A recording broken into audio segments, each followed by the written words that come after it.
E aí, pessoal, tudo bom com vocês? Sejam bem-vindos a mais um episódio do Cedrocast, Sua Saúde, Nossa Conversa. Eu sou Ingrid Gomes e sou a sua apresentadora. Eu sou Isabela Sena, da assessoria científica do Laboratório Cedro, e é um prazer estar aqui hoje. Hoje, Ingrid, nós temos um convidado muito especial. Verdade, Isabela, verdade. Recebemos aqui o Dr. Rogério Castro. Doutor, seja bem-vindo. Obrigado. Pode falar um pouquinho mais sobre a sua especialidade, onde é que ele encontra? Ingrid, Isabela, obrigado pelo convite. Meu nome é Rogério Castro, eu sou médico gastroenterologista e hepatologista e endoscopista pela Unicamp. Eu trabalho no Hospital UDI, né, da Rede DOR, né, e trabalho no Hospital Universitário, trabalho no Pan Diamante, trabalho no Hospital Carlos Macieira, vários locais, né.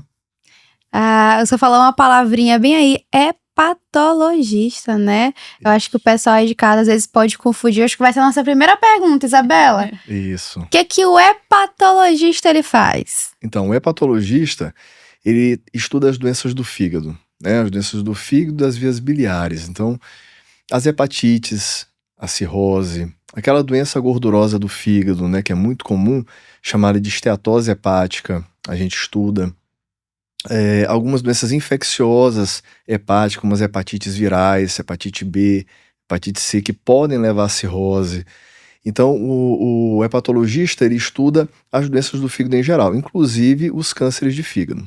Doutor, e com essa sua apresentação, né, Ingrid, a gente já consegue ter ideia, né, pessoal, de qual é o nosso tema de hoje. Hoje nós vamos abordar a saúde do fígado, né, é um órgão extremamente importante para o nosso corpo. Com diversas funções, Isabela. Eu vou deixar aqui que o doutor Rogério fale um pouquinho para nós, doutor. Eu sei que é algo que parece muito simples para várias pessoas, né, como a gente fala do papel do fígado, mas eu sei que tem muita gente que nos assiste que pode não saber o quão importante esse órgão é para o nosso corpo. Sim, verdade, Isabela. Então, o fígado, ele é um órgão vital, né? A gente não sobrevive sem o fígado. O fígado, ele é importante para metabolizar várias substâncias. Então, tudo que a gente ingere, seja medicamento, seja chá, seja alguma planta, alguma erva, tudo vai passar pelo fígado. Então, o fígado é o mecanismo de filtrar esses elementos, essas substâncias, né? Ao mesmo tempo, o fígado ele é muito importante como um órgão de defesa. A gente tem que entender que tudo que a gente ingere, muitas vezes ele vem com alguma contaminação, com bactérias, fungos, vírus, e o fígado faz esse primeiro mecanismo de digamos assim, de purificação desse sangue. Ele passa pelo intestino, posteriormente essas bactérias, vírus, eles passam para o fígado através de uma veia chamada veia porta. E através de mecanismos de defesa que nós temos, né, a gente chama, são macrófagos, são células de defesa, a gente chama de células de Kupfer, o fígado vai destruindo esses patógenos, né? E o fígado ele é muito importante para a síntese de algumas substâncias, por exemplo, como proteínas. Então, tem uma proteína muito importante que todo mundo já ouviu falar, chamada albumina.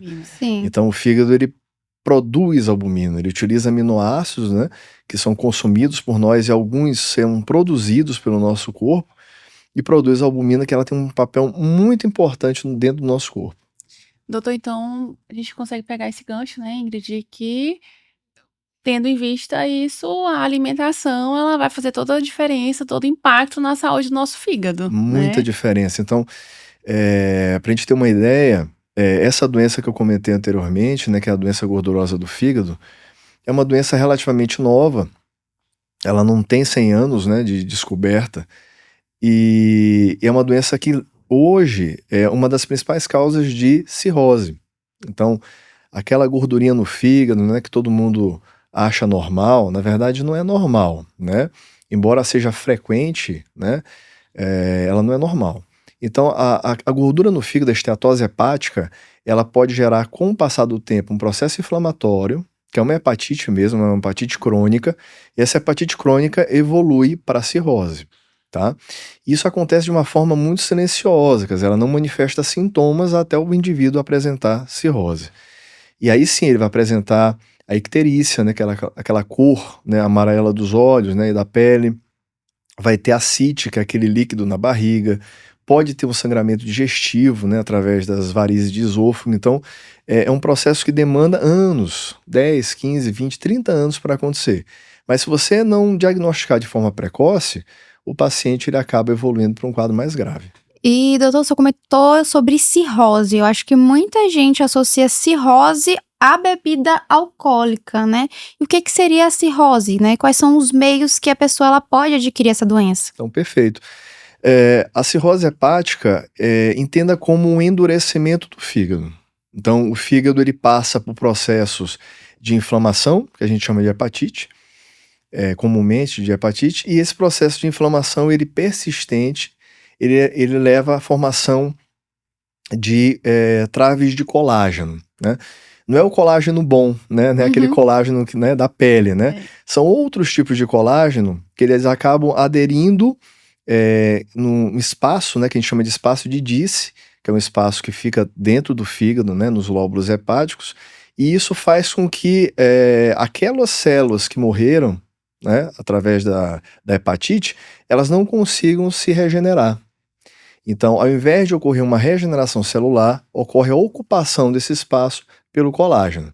E isso vai progredindo até um ponto onde o fígado para de funcionar.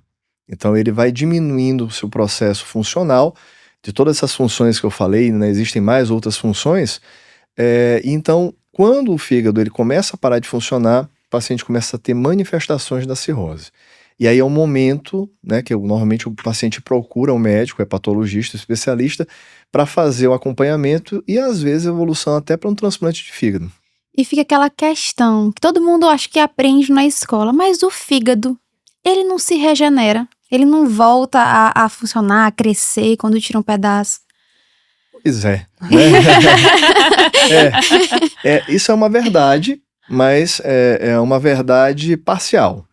Então, quando você tem um processo inflamatório que ele é frequente, né, você não trata, você não faz um tratamento específico, justamente porque você não sabe que existe um processo inflamatório. Você não consegue diagnosticar a tempo, né, doutor? Não consegue prevenir. Exatamente. Então, como você não diagnostica a tempo, você não freia, você não interrompe esse processo. Como esse processo ele é contínuo, né, não dá tempo do fígado se regenerar. Existe a ativação no nosso sistema de defesa de células chamadas fibroblastos, ou células de Ito. Essas células elas produzem um colágeno. Então, ao invés do mecanismo de regeneração, que existe, realmente existe, regeneração celular acontecer, essas células começam a produzir mais colágeno e isso faz com que esse fígado fique cada vez mais endurecido. É como se fossem cicatrizes no fígado. Então, entenda a cirrose como se fossem cicatrizes. Após um processo inflamatório, às vezes um corte na pele, a gente não forma cicatriz. Sim. Da mesma forma acontece com o fígado.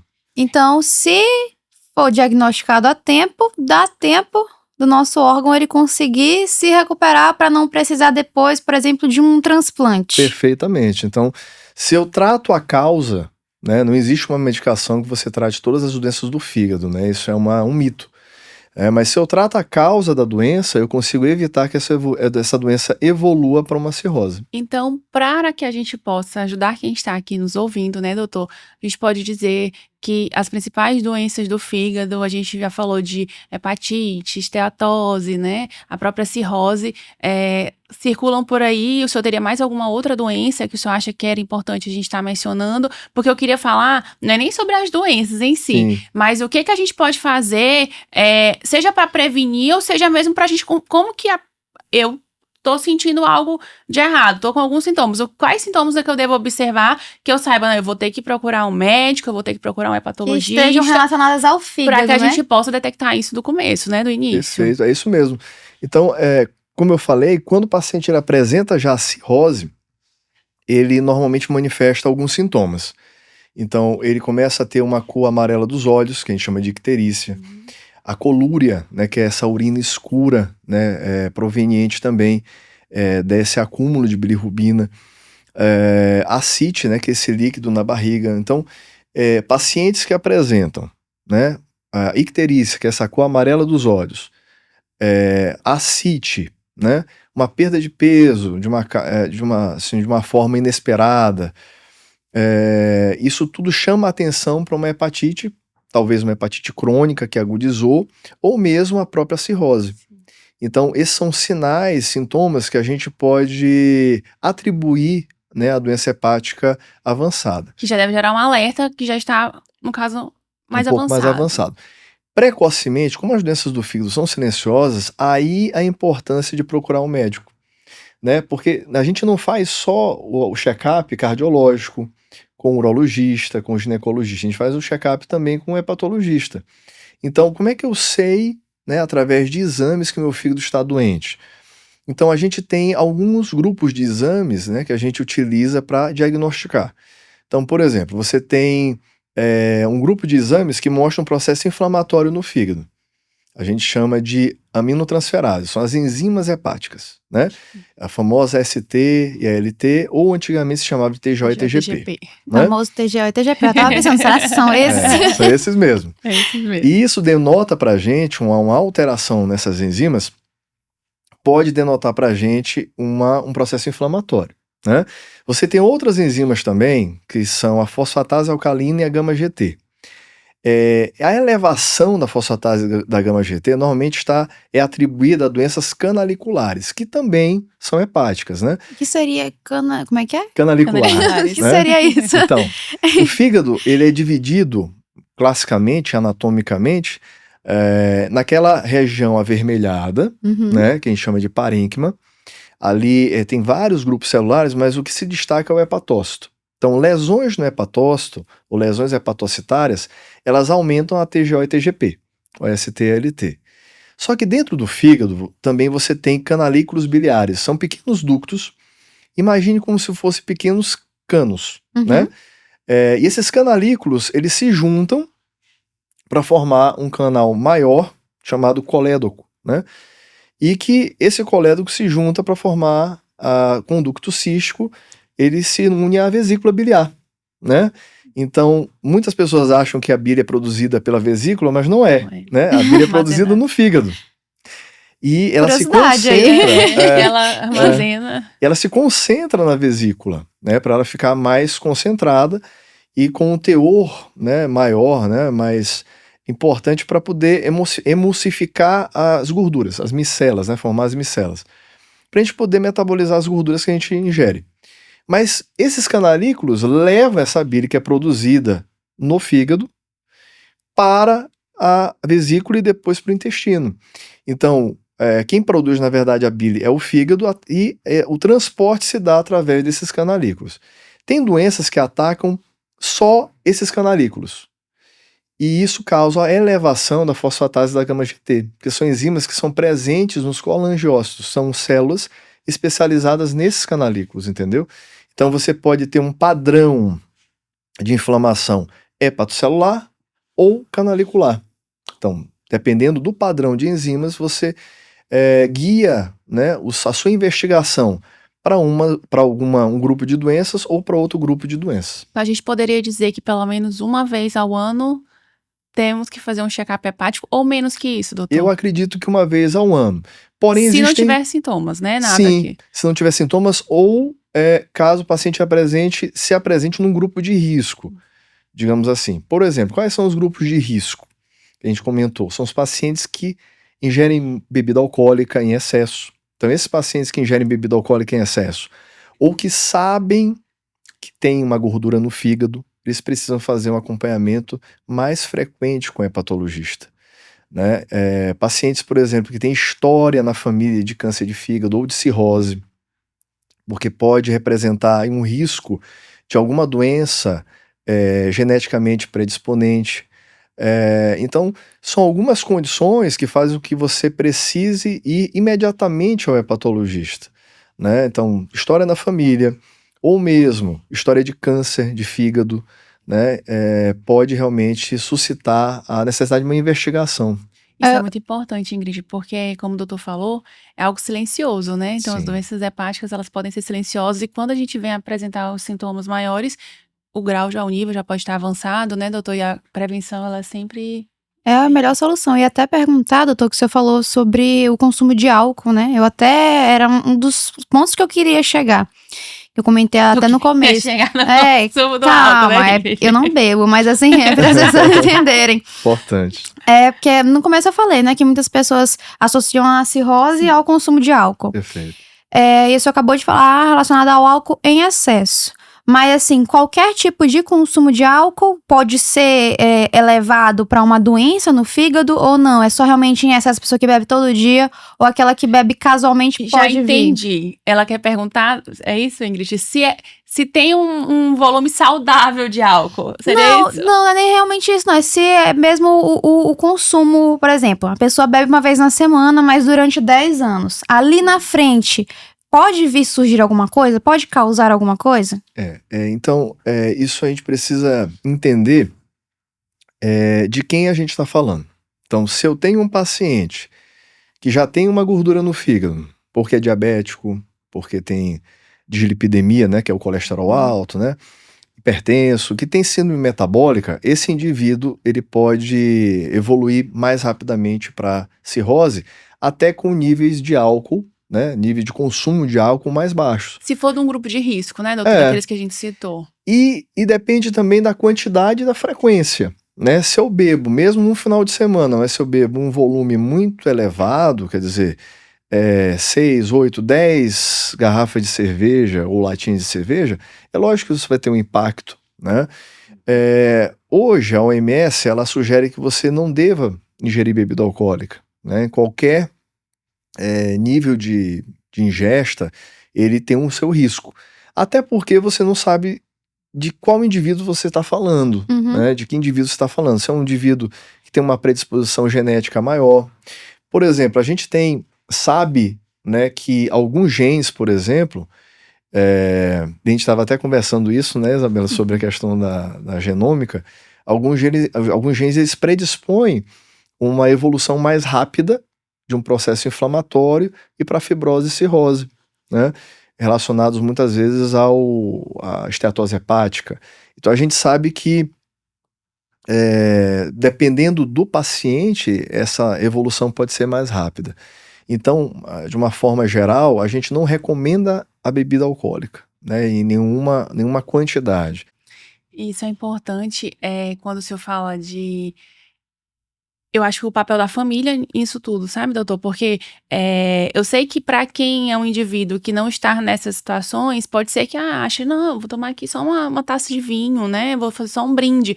Mas para alguém que é do grupo de riscos, que já está numa situação dessa, de cirrose, é importante que a família esteja junto, né? É importante que a gente tenha essa rede de apoio, é importante que os amigos, que os familiares entendam e não achem que é algo legal, né? Como o senhor mesmo falou, a OMS não recomenda, então se for algo para que a gente possa, né, cada vez mais buscar a saúde, procurar a saúde, acho que a família tem que estar junto, a rede de apoio, os amigos, né, que acaba que a gente vê que tem muitos tipos de brincadeira, uma influência, só isso aqui, né? Só uma tacinha, só... Sim. E a gente vê que, de fato, né, como o senhor mesmo falou, pode gerar um grande impacto para pessoas que têm uma predisposição maior. E a gente percebe isso muito, Isabela, hoje em todo o tratamento das doenças do fígado. Então, desde o paciente que ingere bebida alcoólica, para o paciente que já tem a cirrose e que vai precisar de um transplante. É impressionante como a gente vê uma resposta muito melhor, né, após o nosso tratamento, com a aderência da família, de uma forma geral. Isso eu falo não só relacionado ao álcool, mas em relação a qualquer doença hepática. Seja uma doença hepática por gordura, né, um paciente que tem doença metabólica, que é diabético, e a própria família fala, não, vamos restringir a alimentação aqui. Então vamos comprar mais verduras, legumes, comer mais peixe. Todo mundo entra na mesma sintonia. Todo mundo entra na mesma sintonia. Isso é muito bonito, isso é muito bom.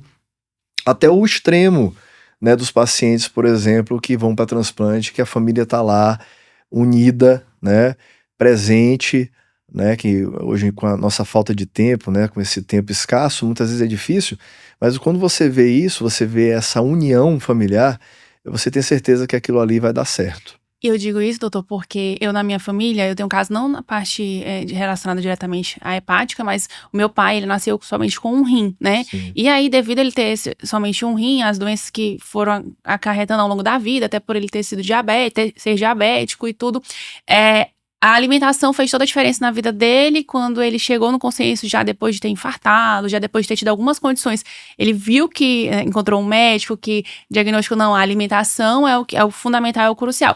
E aí mudou o estilo de vida do meu pai, que hoje ele é referência, é paciente modelo, e mudou o nosso estilo de vida. Então, eu, minha irmã, então a gente tem uma alimentação totalmente diferenciada, os meus irmãos, a minha madrasta, por conta da situação do meu pai. Então, assim, ele virou fiscal, aí hoje ele entende, ele sabe. E a gente vê as coisas que aconteceram de bom, de benéficos na vida dele, e na nossa vida, né? Porque a gente acaba virando uma cascata do bem, como você falou. É aquilo, não entrar em casa. Claro que a gente sabe que é difícil, né?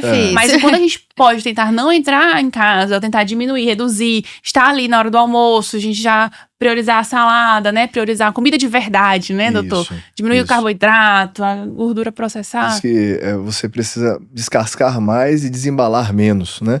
Então, os alimentos que são consumidos, né, que são manufaturados, né, aqueles alimentos que estão em caixinha, em alguma embalagem, eles passam por uma série de adicionamento de produtos químicos, né?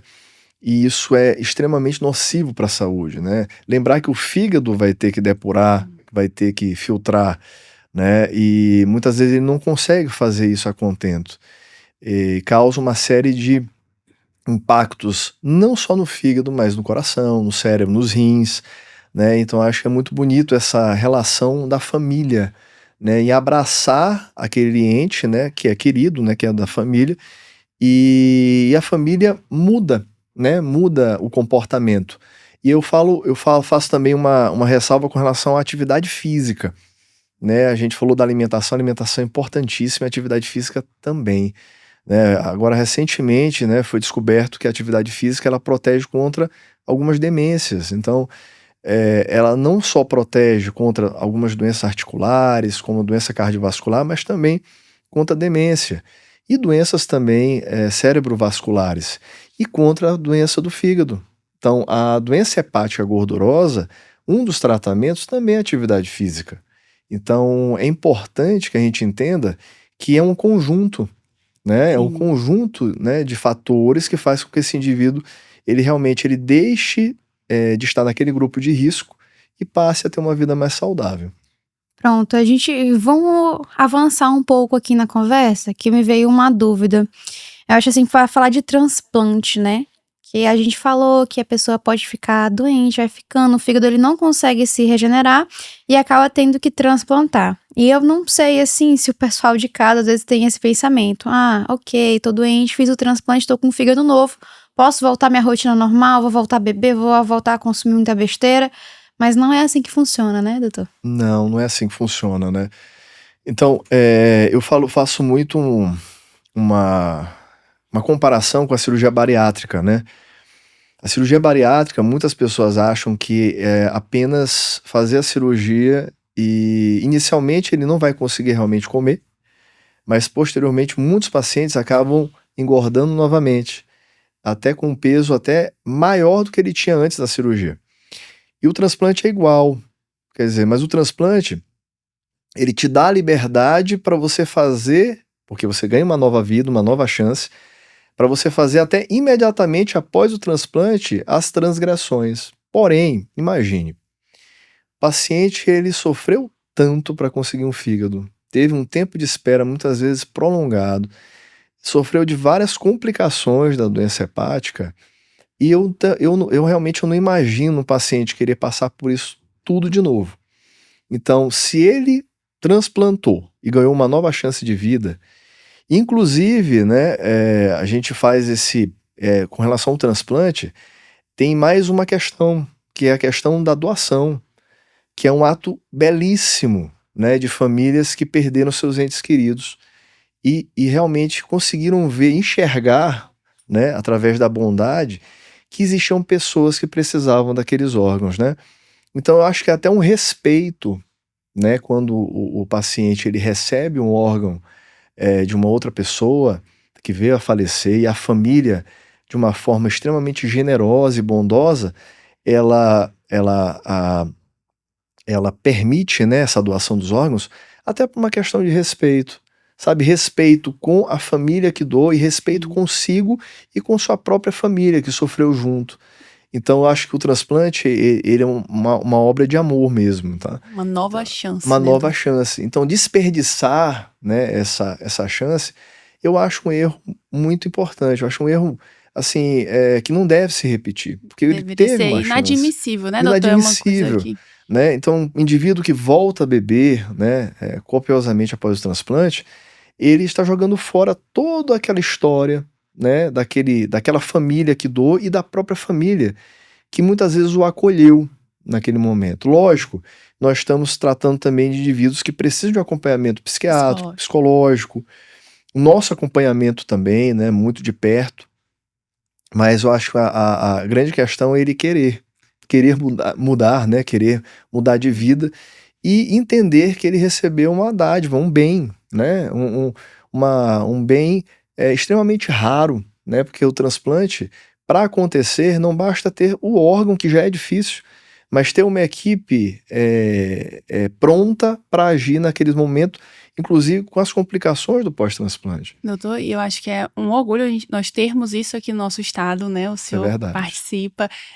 Inclusive, quando o senhor falou da família, eu sempre gosto, porque eu sou uma das pessoas que eu levanto muito a bandeira de doação de órgãos, né? Até porque a gente sabe o quanto que isso pode mudar, salvar, né? O tanto de vidas que a gente consegue salvar.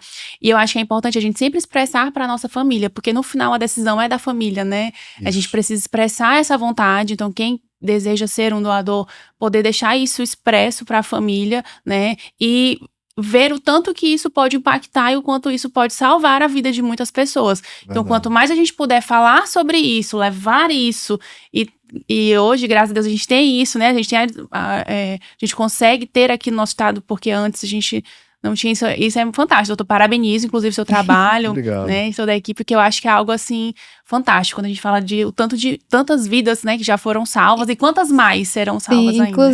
Inclusive, eu tenho dentro da minha família, né? Hoje eu sou doadora de órgãos por conta da minha avó. A gente não dá vontade de chorar. Mas eu vou me controlar.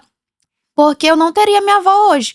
Descobri recente aqui que o doutor é médico da minha avó. É verdade. E, gente, ela fez 20 anos de transplante de fígado. Ela é uma das mais velhas que tem aqui. E assim, se não fosse alguém que, infelizmente, alguém precisa, né, falecer de alguma forma, mas ele foi doador naquele momento e minha avó, realmente, nossa, o doutor sabe, vovó é extremamente rígida com tudo que ela faz, porque realmente foi uma segunda chance. Ela disse que o sonho dela era ver meus 15 anos, me formar, me formou, me casei, agora é ter um neto, que ela me considera como filha, é ter um neto. E tudo isso graças a uma pessoa, uma família, né, como tu falou, uma família que resolveu doar. E por conta dela, a gente participa de várias coisas de doadores, né, por conta dela. Tem que ter isso, pessoal de casa, falar pra vocês.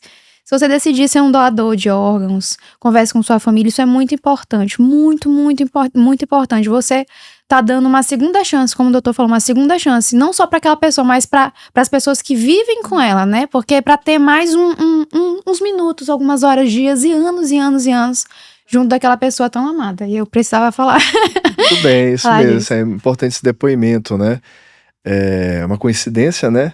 Parabéns para ela, porque ela realmente eu conheço e atesto que você falou, ela se cuida muito, ela é um exemplo, né, pra gente, né, pros pacientes que transplantam, de como você pode cuidar bem do seu órgão, você pode cuidar bem de si. Isso é o que você falou também, Isabela, passa a ser uma referência para a família, quer dizer, a família vê de outra forma o cuidado, né, que ele tem consigo, né, e passa também a valorizar, né, todo esse processo. Eu acho muito bonito isso. Parabéns para ela. Maravilhosa. Beijo. Doutor, a gente falou um pouco sobre alimentação, né? E aí agora vai chegando no horário do podcast, assim, vai chegando no horário que eu vou para uma parte um pouco mais polêmica. Sempre tem um momento mais polêmico. A gente falou um pouquinho da função do fígado. Eu tava olhando as suas redes sociais, algo me chamou a atenção. É certo. Doutor, a gente fala muito de detox, ficar magro. Sim. Magras. Suco detox. Sim. E aí eu olhei na sua rede social uma informação que o suco detox, ele pode... É. Então, assim, é importante dizer que o fígado ele não só metaboliza substâncias que a gente chama de alopáticas, né, que são as substâncias que a gente vende na farmácia, mas também metaboliza todos os fitoterápicos, chás, ervas, tudo que você ingere, né? Eu dei esse exemplo. Então, isso não é incomum você apresentar, por exemplo, alteração nas enzimas do fígado após o uso de algum chá. Não é incomum. Existem mecanismos no fígado, né, que são mecanismos de adaptação hepática, não necessariamente é uma hepatite. Mas é um mecanismo, como o próprio nome diz, de adaptação àquela substância. E não são, normalmente, uma ou duas substâncias. São várias substâncias que você tem num chá. Então, existem chás mais digamos assim, seguros, e tem chás que podem causar realmente uma hepatotoxicidade. Por exemplo, um chá muito comum, né, que se utiliza para a famosa prisão de ventre, a constipação intestinal, que é o chá de Sena. O chá de Sena, ele tem vários relatos, estudos de caso de hepatotoxicidade para chá de Sena. Chá verde, também utilizado para emagrecimento. Que é Chá famoso, preto, né? Que é famoso, super famoso. super famoso.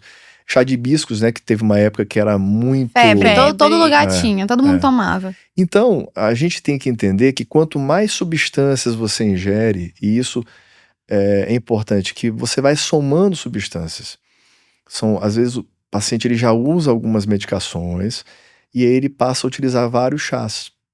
A gente tem que entender que muitas vezes um remédio, quando você usa ele sozinho, ele não causa lesão. Mas quando você usa várias A medicações juntas, interação deles. a interação medicamentosa é uma das grandes fontes de hepatotoxicidade. Sim. E muitas vezes você não consegue bater o martelo e qual substância, às vezes o paciente vai para transplanta, você vai, olha o órgão, você sabe que o fígado teve uma necrose importante, mas você não consegue definir qual substância especificamente, porque o paciente estava usando várias. Um polifármaco, aí você não sabe qual que era. Então a polifarmácia, ele é um problema, e com a idade isso vai piorando. Recentemente a gente perdeu uma paciente, mas era idosa, né, 82, 83 anos e não conseguiu transplantar. E puxar. Então isso é muito preocupante, porque e a gente precisa passar essa informação para a população, né? Qualquer substância que você esteja ingerindo, usando, vai passar pelo fígado e pode ser que o fígado não consiga metabolizar ou que a produção de toxinas possa gerar uma hepatotoxicidade e o paciente pode perder o fígado e aí precisar de um transplante. E de acordo com a idade e as condições do paciente, às vezes a gente não consegue transplantar, né? Então a gente tem que entender que não existe máquina para fígado, né? Como existe na diálise, tem a hemodiálise, existem marca-passos, até um coração artificial existe, mas para fígado não tem. O fígado é muito complexo.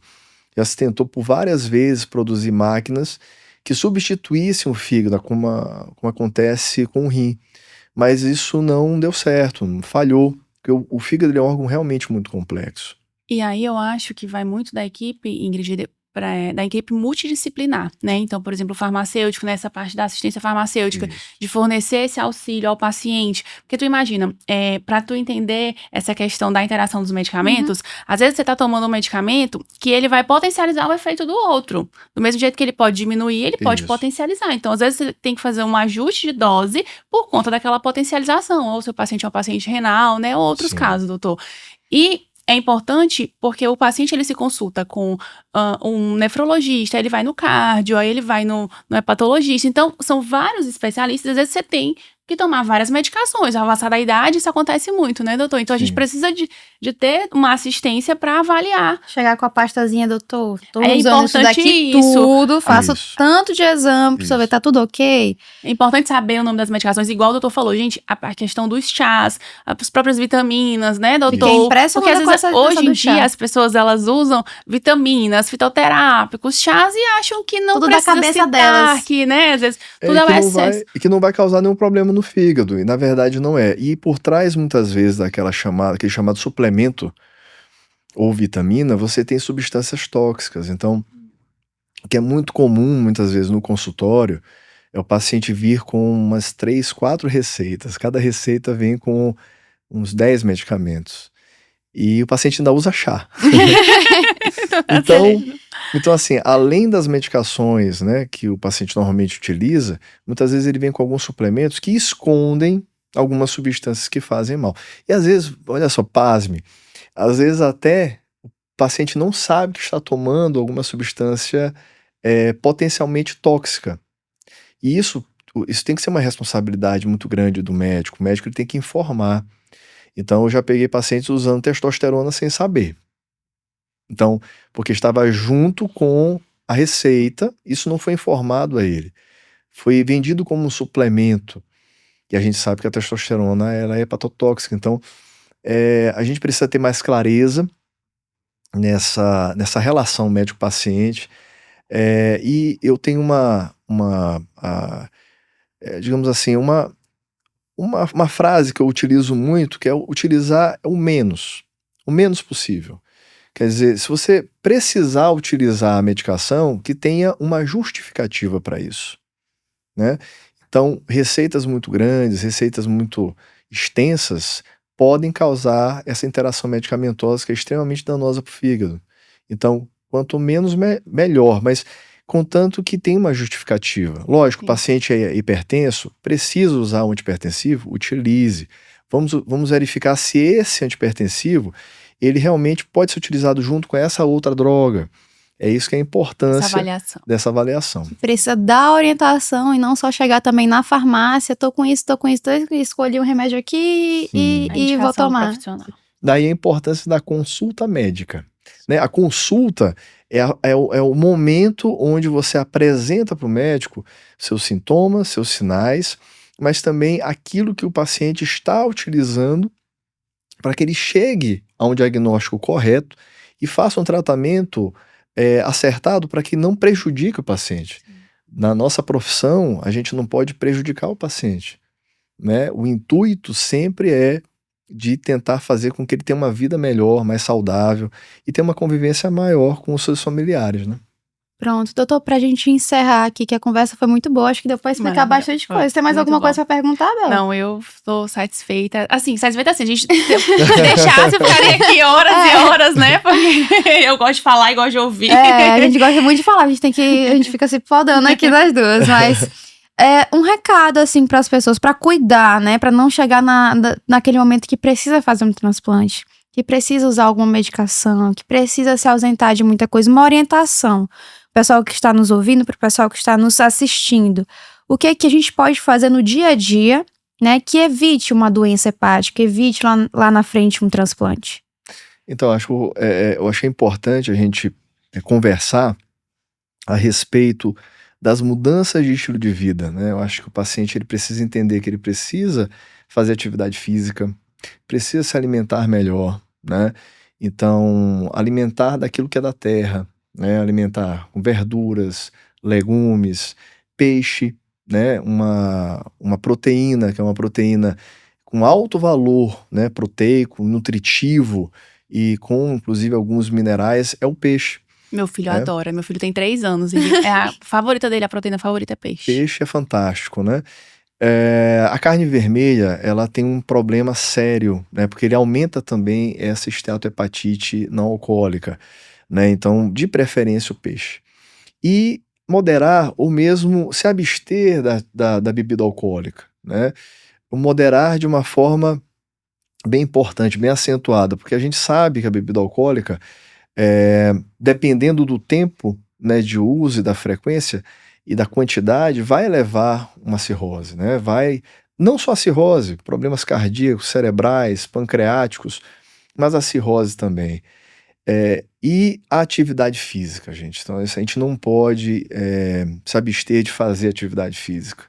Eu vejo muitas vezes, assim, pessoas que não têm deficiência física, que não tem nenhum tipo de comprometimento osteoarticular, não praticando atividade física e tentando justificar. Não justifica, porque é a atividade física que faz com que você tenha uma vida duradoura, uma vida prolongada. Então, é mudança de estilo de vida, mudança de hábito de vida, dormir bem, né? Ter essa convivência harmônica social com a família, com amigos, isso para ter uma vida melhor. Eu acho que viver a vida de uma forma mais saudável, acho mais leve, acho que é isso que é o importante, né? E também não se estressar muito com tudo, né? Porque a gente sabe que é questão dos compromissos, né? Questão de horário, mas a gente precisa levar uma vida mais leve mesmo, né? Acho que essa é a chave para a felicidade, né? Ir para uma vida saudável, né? Perfeito, acho que foi preste atenção aí, bem. Isso. Muito bom, bem suave para o pessoal entender tranquilamente. Então, doutor, lhe agradecemos muito pela sua presença. Obrigado. Foi perfeito, um prazer maravilhoso ter o senhor aqui hoje conosco. Né? Convido todos vocês de casa a seguir o Laboratório Cedro nas redes sociais, né? Já seguir aqui também no canal do YouTube. Se eu quiser deixar sua rede social, doutor, aqui pro pessoal. No Instagram tem Rogério Soares Castro, né? E tem uma hepatoclínica também, SLZ, que é do meu consultório, né? Se alguém normalmente tem algumas informações, né, sobre chás, anabolizantes. Eu gostei muito, o senhor tem umas informações muito interessantes e importantes, né, de grande valia para a população em geral, para nós. Eu achei muito, muito legal. Eu agradeço o convite, Isabela, Ingrid. Muito obrigado. E não esquecer também de agradecer ao 98 Records Estúdios, né, que sempre está com a gente nesse ambiente maravilhoso que nos recebe. Todo mês a gente está junto. Muito Mais obrigado. uma vez, obrigado, doutor. Obrigada, Isabela. Ingrid. E até a próxima, pessoal. Tchau, tchau.